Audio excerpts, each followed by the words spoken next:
tous, bienvenue pour cette nouvelle webconférence Secret Planet. Aujourd'hui, c'est Nawar que nous accueillons et qui va nous parler de l'Éthiopie qu'elle fréquente depuis 1995, donc un pays qu'elle affectionne tout particulièrement. Elle est par ailleurs en charge de l'Afrique subsaharienne et du Moyen-Orient pour Tamera. Et pour ma part, comme vous le savez sans doute, je suis Damien, responsable de l'agence et en charge de l'Asie centrale et des terres polaires. D'ailleurs, je vous invite à un voyage en Mongolie le 28 novembre pour notre prochaine webconférence. Avant de passer la parole donc à Nawar, je fais un petit point sur la plateforme afin de mieux interagir au cours de la webconférence avec nous et avec Nawar. Dans un premier temps, pour ne pas que vous ayez trop de décalage entre le son, l'image, etc., je vous invite fortement à chaque webconférence de bien vous connecter à partir du moteur de recherche Chrome, Google Chrome. C'est celui où il n'y a pas de décalage. Ensuite, pour interagir au mieux sur la conférence, webconférence, vous avez sur votre droite une barre blanche avec 4 onglets. Alors, selon les supports sur lesquels vous regardez la webconférence, elle peut être en bas de votre écran. 4 onglets, le premier, le plus à gauche, qui est l'onglet chat. Donc là, vous pouvez tout simplement commenter, écrire. Tous vos messages sont lus par l'ensemble des participants. L'onglet qui est à la droite de l'onglet chat, c'est l'onglet questions. C'est le plus important, on va dire, pour vous, car il vous permet en fait de poser les questions directement à Nawar et je les reprendrai, moi, à la fin de sa présentation pour une meilleure fluidité. L'onglet sondage, là, il est très important pour nous parce qu'il nous permet donc d'améliorer nos webconférences et de préparer les prochaines. Donc, merci de prendre une minute à la fin de la webconférence pour répondre aux quelques questions qui sont posées.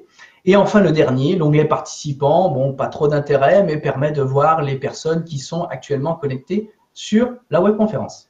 Voilà, je pense que je vous ai tout dit. Je vous souhaite un excellent voyage en Éthiopie en compagnie de Nawar. Bonsoir à toutes et à tous et permettez-moi de vous remercier chaleureusement d'être là pour cette présentation de l'Éthiopie que je vais tenter de faire avec ma sensibilité de rêveuse et mon expérience de voyageuse. Tout d'abord, je tiens à commencer avec une citation, celle d'un poète, Patrice de la Tour du Pin. Tous les pays qui n'ont plus de légende seront condamnés à mourir de froid. Quand je pense à l'Éthiopie, ces mots me reviennent toujours à l'esprit. Pourquoi ? Parce que c'est un pays qui est décidément, malgré ou avec sa modernisation de la dernière décennie, extrêmement vivant à cause de ses légendes, à cause de sa mémoire. Je crois que c'est un pays qui, plus que d'autres peut-être, est tissé de légendes, un pays où les peuples s'abreuvent à leurs légendes pour affermir leur dignité et leur fierté malgré toutes les difficultés parfois catastrophiques qu'ils ont traversées. Les légendes expliquent pour eux leurs origines et leurs coutumes, leur résistance à l'adversité. C'est le seul pays d'Afrique, il faut le noter, qui n'a jamais été colonisé. Et de plus, c'est un pays qui pour nous aussi fut d'abord une légende. La légende, c'est d'abord celle des amours de la reine de Saba, Makeda, et du roi Salomon. Nous voyons ici une image de cette rencontre. De retour dans son royaume, après avoir visité le roi Salomon, la belle accouche d'un fils, Ménélik, fondateur de la dynastie impériale des Salomonides. Ménélik part ensuite rencontrer son père et revient d'Israël avec les tables de la loi. L'Arche d'Alliance est depuis assis à l'abri dans les hauts lieux de l'Abyssinie et à la grande fête de Timkat, chaque 19 janvier, on sort de l'espace sacré les Tabos, réplique de l'Arche d'Alliance, au cours de longues processions colorées et joyeuses. Ainsi, les souverains éthiopiens revendiquent d'être de la descendance directe du roi Salomon de Judée et l'étoile de David, ainsi que la croix et le lion de Juda, s'entremêlent sur les armoiries royales. Donc nous voyons ici les processions qui se font au moment de Tilkat dans toute l'Abyssinie. Là, c'est la sortie, un dessin qui montre la sortie, comme on dit, des tableaux, c'est-à-dire de l'Arche d'Alliance. La légende, c'est aussi le mythique royaume du prêtre Jean de notre imaginaire médiéval, un jardin d'Éden gouverné avec sagesse par un souverain chrétien, un lieu paradisiaque qui intriguait particulièrement les Européens et Marco Polo qui n'avait pu s'enfoncer dans les terres mystérieuses. Au XIIIe siècle, la légende, c'est aussi le songe du roi Lalibela et, suite avec ce songe, l'extraction, grâce à l'aide à la sable des anges, des 11 églises du site formant une Jérusalem en terre d'Afrique. Œuvre issue d'un travail colossal dont nous ignorons encore aujourd'hui comment il fut possible avec les outils de l'époque, puisqu'il a été creusé au fur et à mesure, les églises ont été sorties au fur et à mesure de la terre dans laquelle on s'enfonçait. L'église Saint-Georges, sous la forme de croix, est par exemple la plus grande église monolithique du monde. Là, nous sommes à Lalibela, à l'intérieur. C'est un site qui est creusé où les églises sont dans la roche et reliées par des tunnels, par des galeries. Voilà l'église Saint-Georges. Donc, quand on arrive sur le site, on ne voit rien. Et en bas, dans l'église, elles sont habitées. Et là, nous voyons quelques-unes des personnes, des moines, qui vivent dans les cavités, si on peut dire, de la roche à Lalibela. Souvent, on débute la présentation, là, c'est le Jourdain, puisque c'est Jérusalem, c'est le Jourdain. Souvent, on débute la présentation d'un pays par sa géographie, et il est indéniable que celle de l'Éthiopie est passionnante. Mais je tenais à inscrire cette destination étonnante dans son horizon de légende, car les légendes, comme celles évoquées, ont façonné son âme, son identité, ce qui tient ensemble les peuples éthiopiens du Nord. Géographiquement, l'Éthiopie est devenue avec l'histoire un immense pays. Le point le plus au nord, tout en haut, où nous amènent nos voyages, est Aksum, près de la frontière érythréenne, avec ses obélix. Le plus au sud, près de la frontière kenyane, est Yabelo, avec son ancien lac volcanique et ses termitières rouges.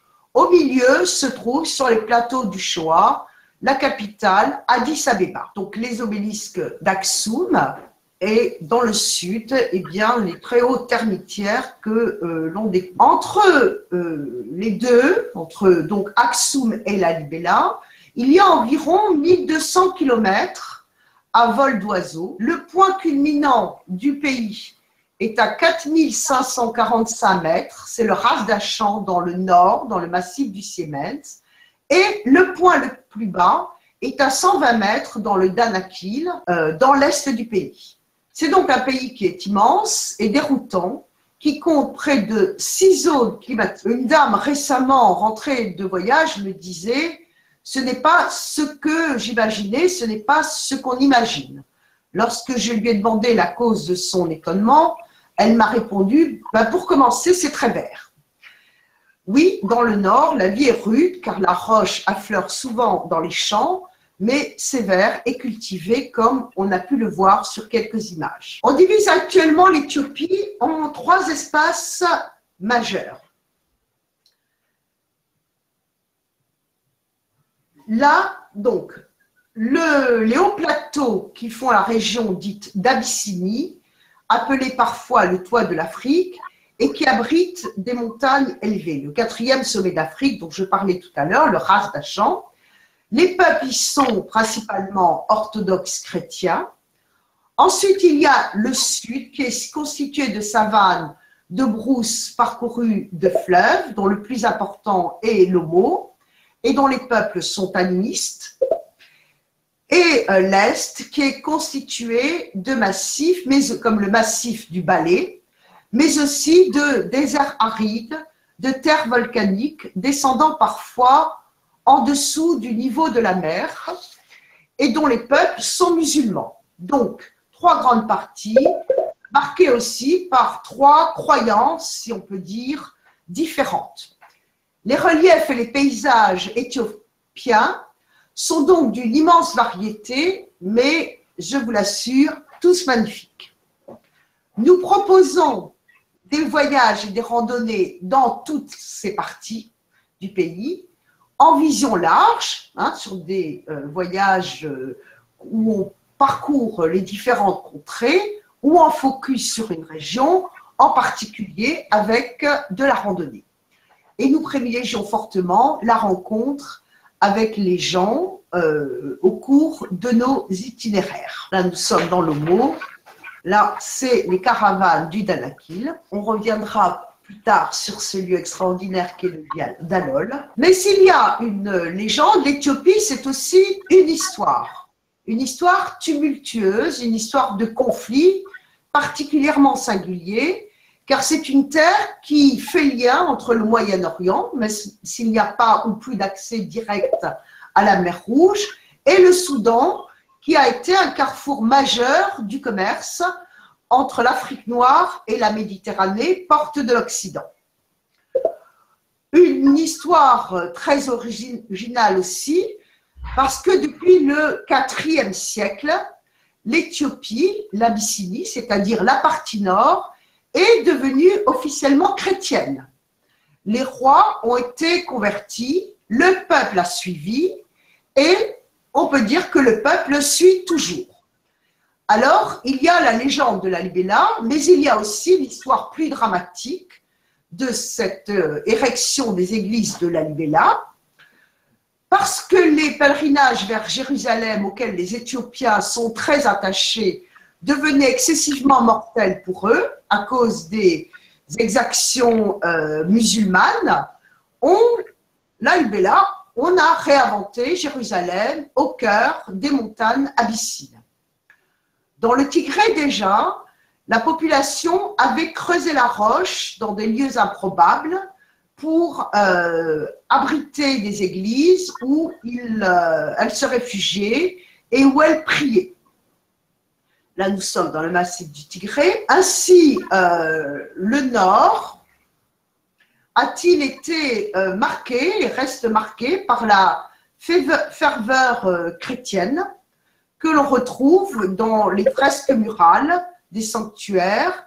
Là, c'est une image qui nous montre une de ces églises, l'entrée d'une de ces églises du Tigré, c'est assez vertigineux, et à l'intérieur de la cavité devant laquelle se tient le prêtre, eh bien, c'est un monde de peintures et de fresques. Donc, je disais, on retrouve les fresques des sanctuaires et la ferveur dans ces fresques, et à même la chair des femmes, encore aujourd'hui, autant sur les visages où on tatoue les croix que sur le cou ou d'autres parties du corps. Cette civilisation éthiopienne singulière a été longtemps secrète pour nous occidentaux. C'était un terrain fermé. Mais au début du XVIe siècle, le roi chrétien d'Abyssinie a fait appel aux Occidentaux pour l'aider contre les avancées du Gran, le souverain musulman, qui convertissait à l'islam toutes les terres conquises. Et du coup, l'Occident, l'Europe, a envoyé les Portugais en Éthiopie, Portugais qui ont assisté le christianisme éthiopien. Ceci dit, ils ont dû partir, chasser un siècle après à peu près, parce qu'ils ont voulu convertir les orthodoxes éthiopiens au catholicisme et le peuple l'a refusé, malgré la conversion des souverains. Donc, ils ont été chassés. Néanmoins, nous avons l'architecture des châteaux de Gondar qui témoigne de cette rencontre entre l'Afrique et l'Occident. Tandis que, non loin, sur le lac Tana,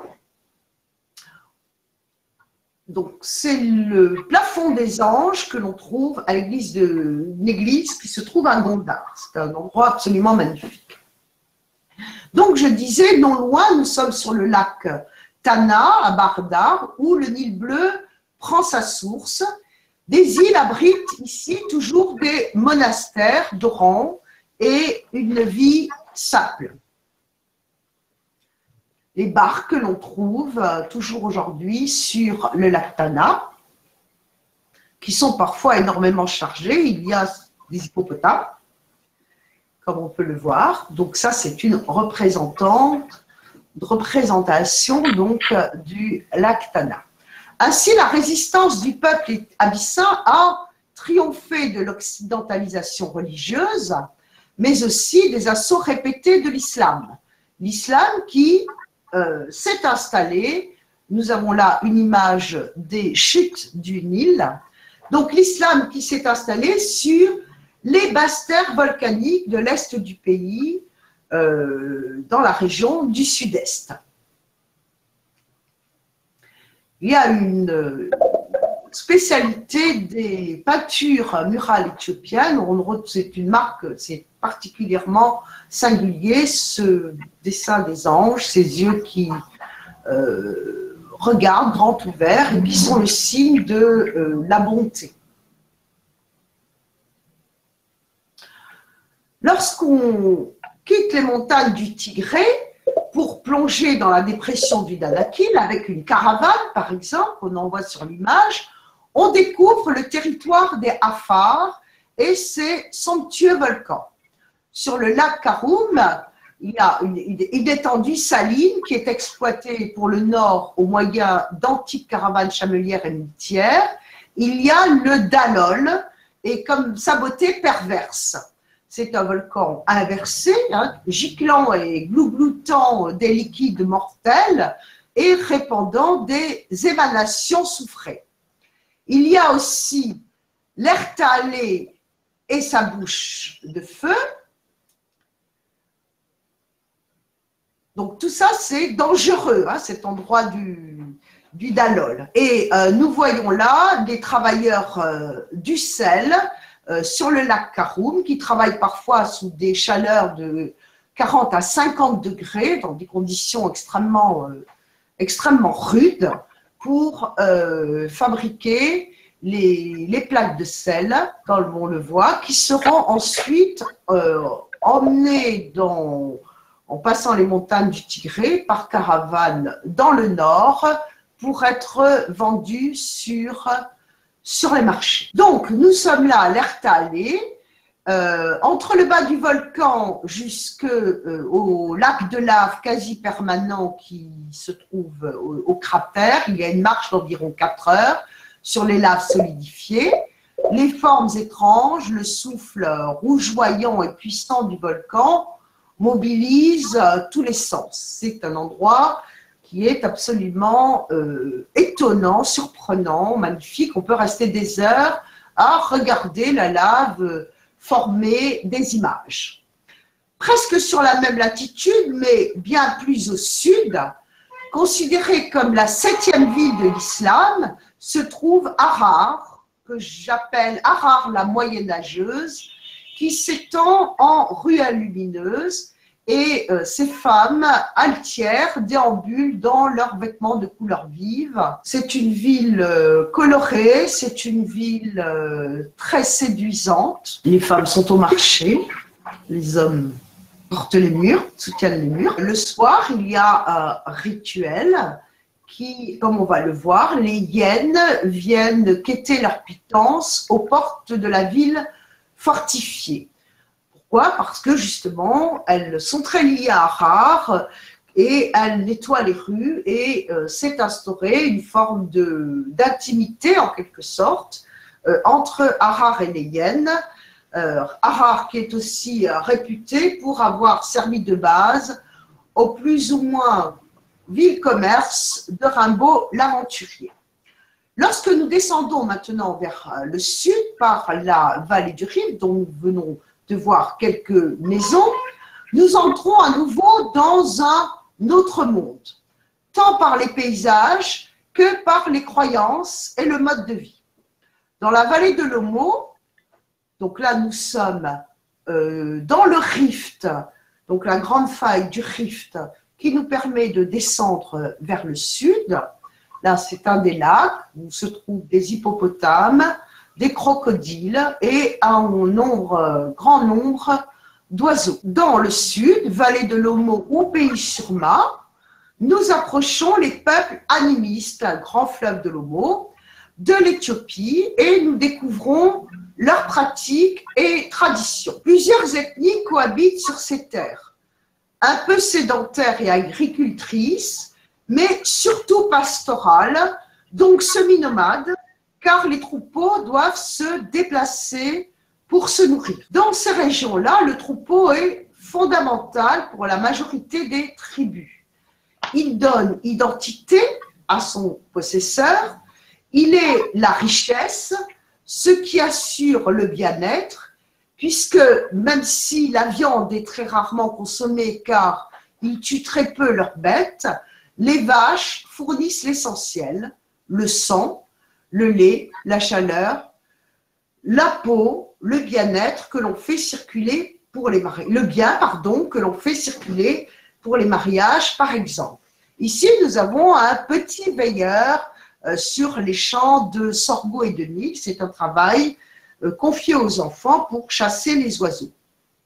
Une grande partie de la vie de cette région-là est donc en symbiose avec le monde du bétail et se déroule donc dans le soin qu'on porte aux bêtes. Un des rituels les plus importants des Amars est par exemple le saut de vache, comme on le voit sur l'image, lorsqu'un jeune homme est en âge de passer du côté des adultes et de prendre femme, il s'y soumet, et cela consiste à sauter par-dessus une rangée de vaches alignées en l'entourant, les hommes donc tiennent les vaches, mais autour il y a les femmes qui s'autoflagellent. Plus la flagellation est intense sur leur dos, on voit souvent des marques, c'est terrible pour nous, plus cela indique l'intensité de leur désir et de leur soutien au jeune homme. Mais une autre passion de ces peuples du Sud est aussi la parure des corps, où tradition et créativité s'en mêlent dans ce qui constitue pour eux un véritable travail. Il y a les traditionnels plateaux suspendus aux lèvres des femmes, comme on l'a vu un peu plus tôt. Ce sont les femmes Surma et les femmes Mercy qui portent des plateaux d'argile sur les lèvres, aux lèvres. Il y a les lourds colliers de fer et de bracelets, des bracelets de laiton qui parent les cous, les bras, les jambes des femmes Amar, les perles des Dasanetch, mais aussi les plumes très savantes des coiffures des carreaux et les capsules, comme on vient de le voir, qui peuvent servir d'ornement, de même que les épingles à nourrice et d'autres objets assez improbables. Et puis, il y a les peintures corporelles qui sont à la fois répétitives et uniques à chaque fois, faites avec les pigments obtenus de la nature. Tous ces signes indiquent la tribu dont on vient, le niveau social ou économique, le statut marital ou maternel, le nombre de victoires à la chasse. Il y a peu de vrais biens matériels dans ces régions, à part les troupeaux, alors le corps se fait symbole de ce que l'on est et de ce que l'on a. Pour terminer, je voudrais vous conduire jusqu'à une fête au cœur d'un pèlerinage absolument envoûtant. Le pèlerinage de Charoussen, qui a lieu 2 fois par an et où se rassemblent presque toutes les populations d'Éthiopie. C'est un pèlerinage particulièrement spécifique à l'ethnie Oromo, qui est l'ethnie la plus importante actuellement en Éthiopie, et il est est officiellement musulman puisqu'il s'agit d'honorer Shah Hussein, qui est un saint de cette religion. Mais en réalité, tous s'y retrouvent dans la tolérance, les chants et la ferveur. Autant des chrétiens qui viennent du Nord que des gens du Sud, que, bien entendu, les musulmans.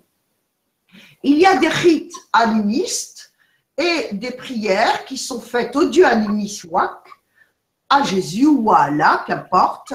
Il y a des demandes de guérison miraculeuse et de la gratitude en majuscule, si je puis dire. Les gens viennent et reviennent à Shah Hussein, viennent pour demander à guérir, reviennent pour remercier de l'avoir été. Des trans, alors c'est un milieu où il y a des trans et très touchant, la vie des bivouacs du voyageur. Là, nous avons une femme, donc c'est Sri Animiste, une femme qui mange de l'argile dans des grottes qui sont les grottes de Shah Hussein. On mange l'argile, on s'en imprègne, on prend aussi de l'eau sacrée et on en ramène chez soi. Donc là, c'est un bivouac de ces voyageurs qui font parfois 3 mois de route pour venir. On voit la fourche, les bâtons, c'est la fourche du pèlerin de Shah Hussein et c'est une très belle ambiance, un très beau lieu. Lorsqu'on s'y rend, on pénètre sur un petit bout de cet immense et ardent pays, au cœur du mystère de la légendaire Éthiopie. Je vous remercie de votre écoute et de votre attention. Merci Nawar. Eh bien, on va passer aux questions. Alors aujourd'hui, vous êtes particulièrement actif et ça c'est bien. Donc on a beaucoup de questions. Nawar, on essaye de faire assez rapide sur les réponses, que je sais que c'est toujours un exercice assez difficile avec Nawar de faire des réponses courtes. Alors, la première question, parce que là, il y en a eu plusieurs, c'est en ce qui concerne les saisonnalités.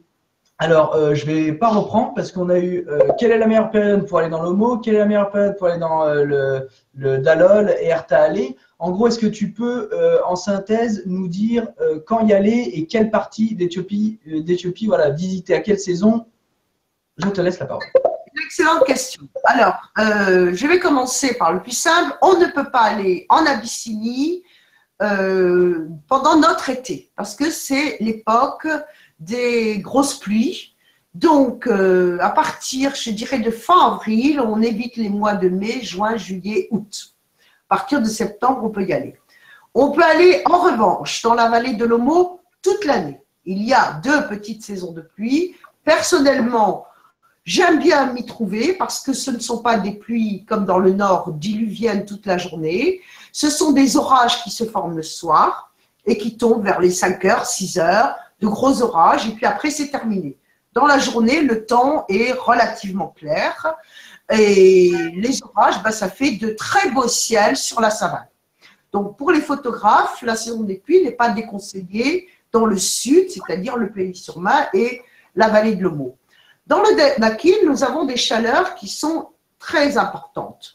Donc, alors c'est des chaleurs qui sont hautes, qui peuvent aller jusqu'à 35-40 degrés. Mais surtout, là où il y a le lac Karoum, on est dans un cirque de montagne et le lac est humide, sous la couche de sel. Et donc, c'est une chaleur qui est moite, ce n'est pas une chaleur saharienne. Donc, la bonne saison, c'est octobre, fin octobre, jusqu'à fin mars, tout début avril. Après, on risque quand même d'avoir des mauvaises surprises du point de vue de la chaleur. Donc, le nord, tout sauf mai, juin, juillet, août, même début septembre, mais quand on va en septembre, octobre, c'est magnifique puisque tout est vert. La vallée de l'Omo toute l'année et le Danakil d'octobre à mars. Plusieurs questions en fait qui se regroupent en termes de sécurité. Voilà, on a une question de Michel qui demandait si il était sûr d'aller chez Surma. Une autre question sur la sécurité au niveau justement de l'Erta Ale et du Danakil. Donc, est-ce que tu peux peut-être nous faire là aussi un balayage assez global mais rapide sur la sécurité en Éthiopie?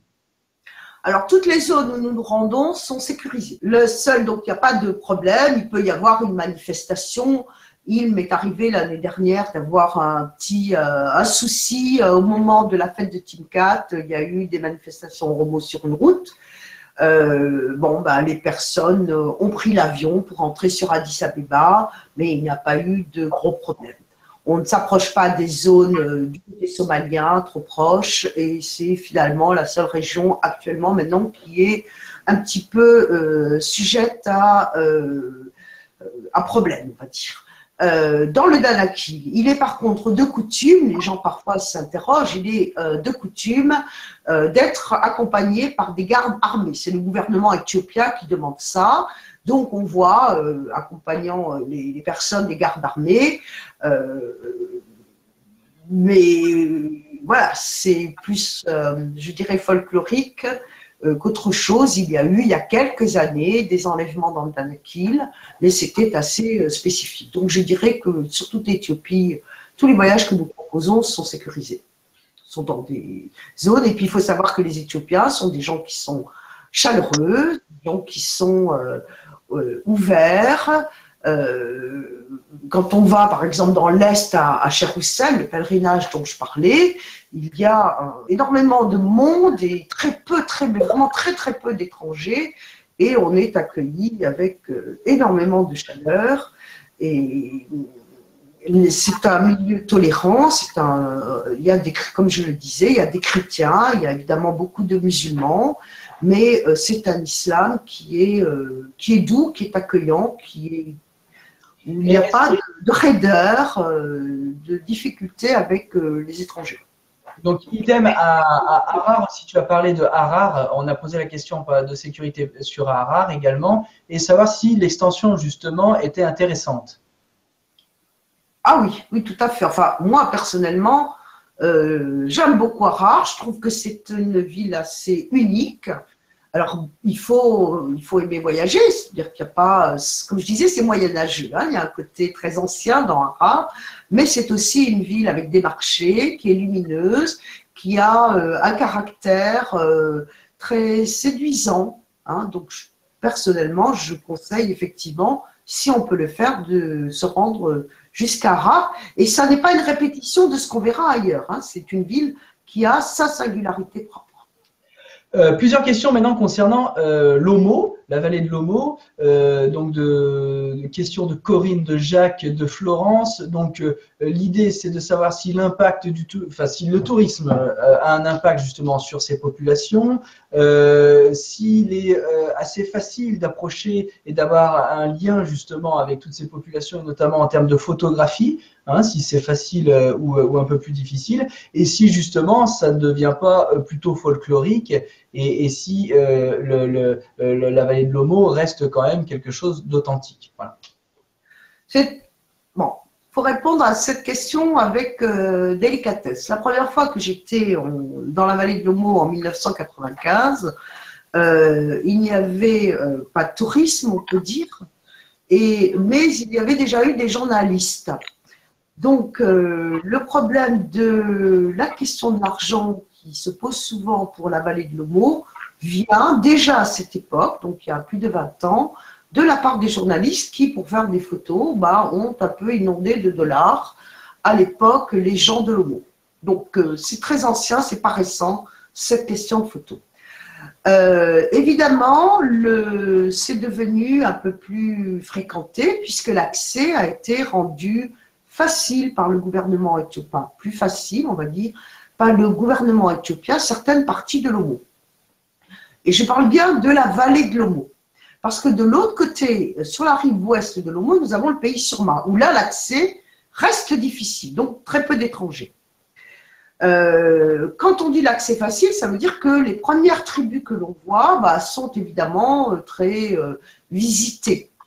Alors, comment est-ce que ça peut être encore authentique? Ça peut être authentique quand on prend le temps, quand on marche, quand on a des guides qui connaissent bien la région et qui ont un rythme, si vous voulez, où ils comprennent que nous, à Tamera, par exemple, moi, je ne veux pas que les gens débarquent avec leur voiture, prennent des photos et repartent.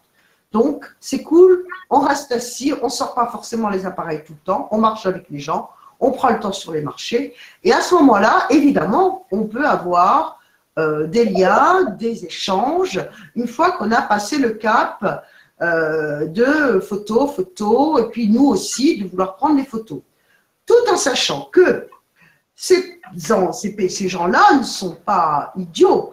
Ils voient que nous sommes, enfin un certain nombre de voyageurs sont très intéressés par prendre des photos.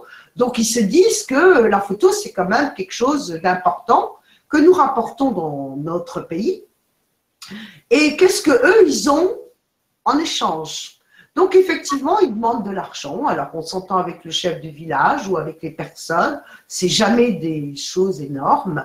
Mais voilà, c'est aussi quelque chose à comprendre, un peu un principe.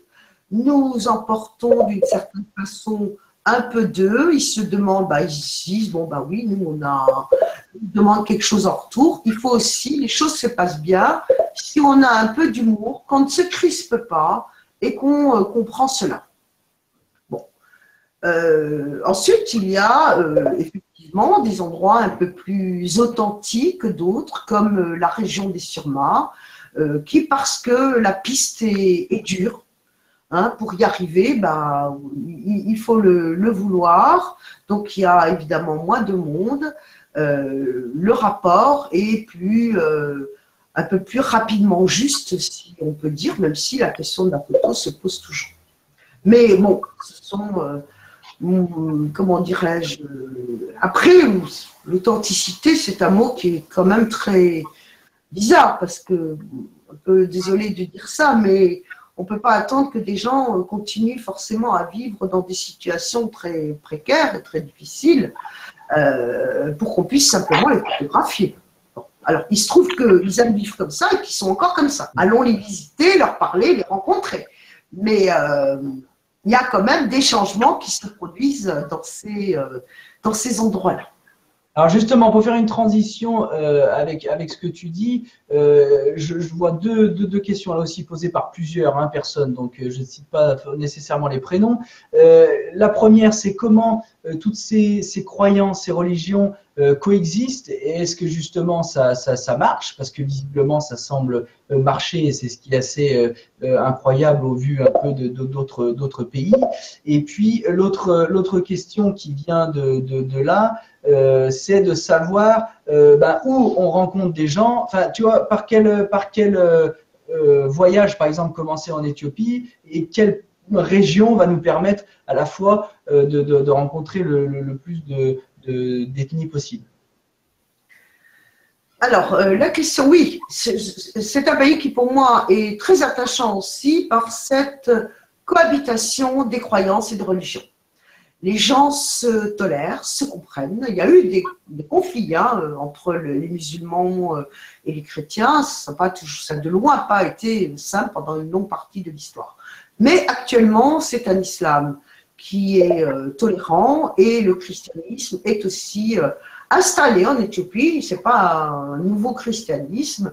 Donc, il y a une forme de présence les uns aux autres qui est attachante et qui, je trouve, est très intéressante dans le monde où aujourd'hui il y a effectivement beaucoup de conflits religieux ou prétextant, on va dire, la religion. Donc ça, c'est un point, et voilà, tout cela se mêle, s'en mêle. Il faut savoir qu'il y a aussi une grande puissance de la croyance animiste qui reste sous je dirais pas les apparences, parce que ce ne sont pas des apparences, mais qui demeurent quelquefois derrière les croyances chrétiennes ou musulmanes. À Cher Hussein, il y a des pratiques très animistes dans le rapport à la terre, le rapport aux grottes, c'est-à-dire c'est le lieu des secrets, le lieu de la terre-mère, et en même temps, il y a des rites qui sont musulmans qui se pratiquent. Ensuite, l'autre question, c'était quel endroit on peut rencontrer le plus. Alors, pour l'Éthiopie, dans la mesure où ce sont quand même des mondes très différents, au point de vue des paysages, au point de vue des cultures, entre les chrétiens du nord et les animistes du sud, c'est quand même extrêmement différent. C'est un peu comme si on veut visiter toute l'Éthiopie, c'est un peu comme si on visitait la Suède, l'Italie, le Portugal et la Norvège en même temps. Donc voilà, c'est un petit peu un concentré de beaucoup de choses.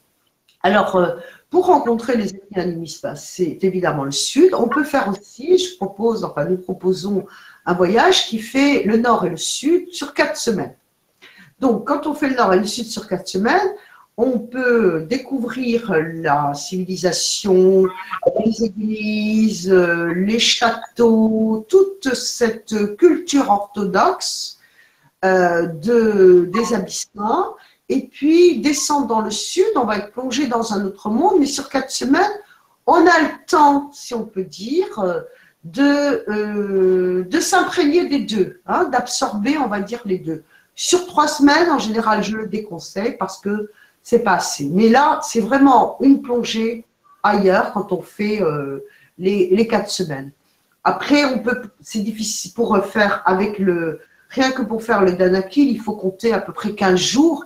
Hein, donc, si on veut voir toutes les 3 régions que j'ai présentées, eh ben, il faut partir 4 plus 15 minimum de temps. D'accord. Voilà. Bon, c'était l'enchaînement que je voulais faire. En gros, il faut savoir que l'Éthiopie, je ne l'ai pas dit, mais l'Éthiopie, c'est aussi une centaine de dialectes.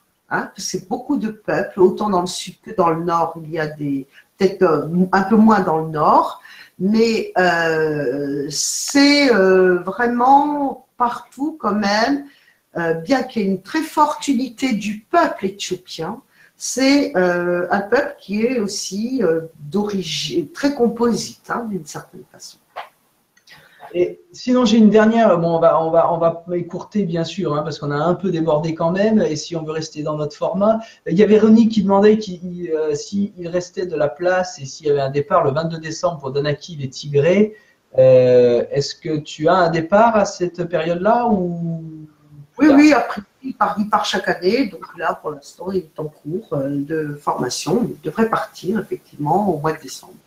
D'accord. Donc, Véronique, si vous êtes toujours connecté, je vous invite à prendre contact avec Nawar. On donnera d'ailleurs, là, dans quelques instants, la petite, voilà, les différents contacts, comment prendre contact avec Rachel pour discuter. Et puis, il y en avait une dernière, de Jacques qui que les églises de la Libella couvertes et donc la vue est peu dégagée. Est-ce que c'est vrai? Quand ils font des travaux, ils couvrent, il y a eu des échafaudages. Il faut dire que c'est un ensemble quand même qui est en perpétuel travaux, donc ils mettent effectivement des tissus dessus. Pour certaines, hein, pas tout. J'ai jamais vu Saint-Georges couverte, par exemple, pour ma part. Écoutez, on va s'arrêter là. Je vous remercie. Merci beaucoup, puis une autre fois peut-être. Merci Nawar, oui, hein, puisque comme je disais en introduction, Nawar ne s'occupe pas que de l'Éthiopie, donc on est amené à te revoir. Pensez à prendre une petite minute pour répondre au sondage, voilà, qui peut nous permettre d'améliorer les prochaines webconférences. La prochaine, comme je vous disais, sera sur la Mongolie le mercredi 28 novembre. Pour prolonger un peu cette conférence, Thibaut a mis un lien dans l'onglet chat, hein, qui est visible par tout le monde. Donc tout en bas, vous voyez, il y a un lien, voilà, qui va vous renvoyer vers tous les voyages qu'on propose avec les durées évoquées par Nawar.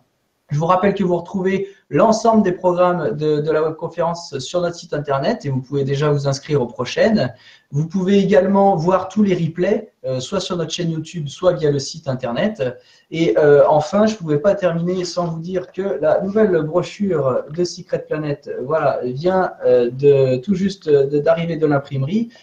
Pour ceux qui l'ont déjà demandé ou ceux qui sont déjà partis avec nous, pas d'inquiétude, elle arrive très bientôt dans votre boîte aux lettres, a priori la semaine prochaine. Pour tous les autres, Thibaut peut peut-être remettre diapo contact. Vous pouvez nous faire une demande via notre adresse email, voilà, qui est contact@secret-planète.com ou sinon par téléphone. Je vous remercie, très belle soirée et à très vite. Au revoir.